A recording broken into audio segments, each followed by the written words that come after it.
C'est un monsieur qui allait faire pipi, qui a vu le corps de mon frère allongé.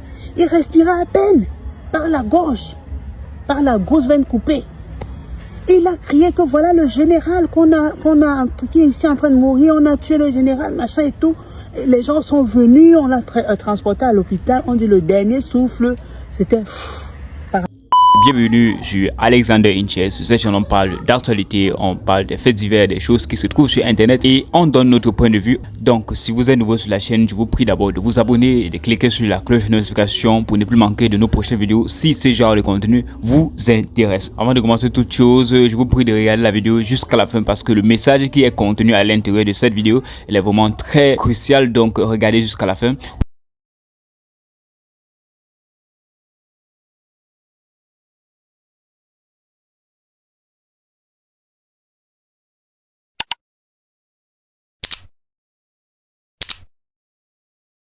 Le 30 septembre 2023. Non, mon grand frère ne marchait pas avec ces criminels ce jour-là. Et c'était pas ses amis, ce sont des petits du village. Vous voyez, comme dans un village, il y a un grand frère qui connaît un peu tout le monde. Et dans un village, tout le monde se connaît. Donc, il a vu le gars avec ses amis en train de vouloir agresser un jeune du village qui avait fini de vendre sa viande. Voilà. C'est d'après ce qu'on m'a dit, hein. Et ils ont poignardé le gars au niveau de l'œil. Mon frère a intervenu parce qu'il a vu l'acte, il a intervenu, il les a calmés. Non, vous n'avez pas à faire ça, c'est votre frère du village. Ici, tout le monde se connaît, on est comme une famille, vous ne pouvez pas faire ça. Il a donné une bière, il a donné une cigarette au chef de gang, celui-là même qui choquait les gens. Il a pris la bière, il a bu, il a fumé sa cigarette. Après, quand les choses se sont calmées, la personne agressée est partie à l'hôpital. Il appelle mon grand frère à côté. Il dit, grand frère, viens, je vais te montrer ce qui s'est passé. Viens t'expliquer ce qui s'est passé. Vraiment, viens. Mon grand frère le suit dans le noir parce que c'est un petit.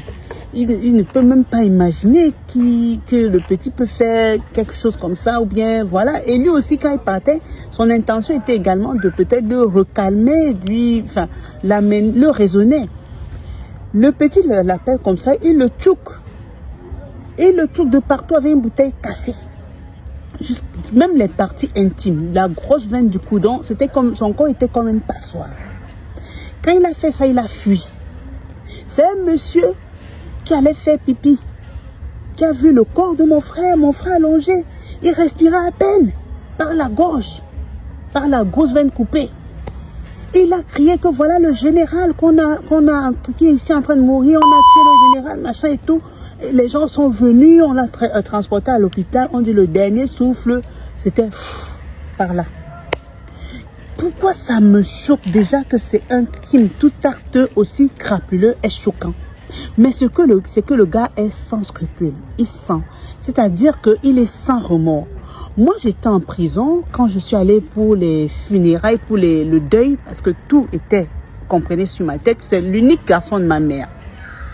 Donc, quand on m'a annoncé ce deuil, j'ai dit, j'ai déprimé, j'ai même frôlé la dépression parce que je réfléchissais. Mais comment je vais faire? Parce que c'est un père de 8 enfants. La femme était partie, il était abandonné à lui-même avec ses enfants chez ma mère. Donc, ses enfants étaient chez ma mère, je l'aidais comme je pouvais. Mais là, il n'est plus là. Comment gérer tous ces enfants sans lui? Donc, j'avais tout ça dans ma tête. Le voilà qui... Hey! Donc, même quand j'arrive, parce que je suis allée pour le deuil, j'arrive, on me dit non, le gars, il est ici à la prison de Tchang. J'étais fait les courses pour le deuil. J'ai dit non, je veux pas le voir, je peux pas voir sa tête. Mais la personne qui me conduisait le connaissait. Il a dit non, il faut voir, c'est un gars que tout le monde connaît. Peut-être tu le connais. Je dis mais je le connais pas. Et puis, je dis mais comment je vais le regarder même? Donc, j'arrive, je le vois, mais c'est un petit. C'est-à-dire, le gars, il n'a même pas 30 ans. Je ne sais même pas s'il a 27 ans ou 26 ans. J'étais choquée. Il s'est mis à genoux. Il m'a demandé pardon. Il ne sait pas ce qui s'est passé. Il ne comprend pas ce qu'il a pris pour qu'il assassine, pour qu'il en arrive là et tout. J'étais perturbée. Ce crime m'a fait, j'ai pris 25 kilos. C'est aujourd'hui que mon esprit commence à revenir en ordre parce que j'étais vraiment perturbée. Donc, aujourd'hui, le gars a plaidé non coupable. Parce que, d'après ce qu'on m'a dit, heureusement, un membre de la famille qui ne cautionne pas ça de sa famille, m'a interpellé inbox. Elle a dit, attention, ce garçon risque de partir. On va leur... D'après ce que j'ai entendu, ils ont dit qu'il faut qu'il attende 3 ans, le temps que ta famille oublie. On va le faire sortir dans la nuit. Il va aller au Nigeria, au Congo ou au Gabon. Et ils ont demandé tant. La maman aurait déjà vendu un terrain. Je parle au conditionnel, tout ça. Parce que oui, on m'a contacté. J'ai encore les messages inbox. J'étais choquée. Donc, on a pris l'avocat. Et lui aussi, il a un avocat commis d'office. Qu'est-ce qui me courrouce encore le plus? C'est que le gars au tribunal, il pose des questions aux personnes qui sont venues. Il a agressé quelqu'un, il a failli ôter la vie à cette personne également. Il est face à lui au tribunal, on le laisse poser les questions. Donc c'est lui qui pose les questions aux gens. Qu'est-ce qui me choque encore le plus? C'est que le gars est sans remords, il voit ma nièce, il sourit, il plaide non coupable. Et il s'en fout, donc il est tellement sûr qu'il va sortir, qu'il s'en fout, il est sans scrupule.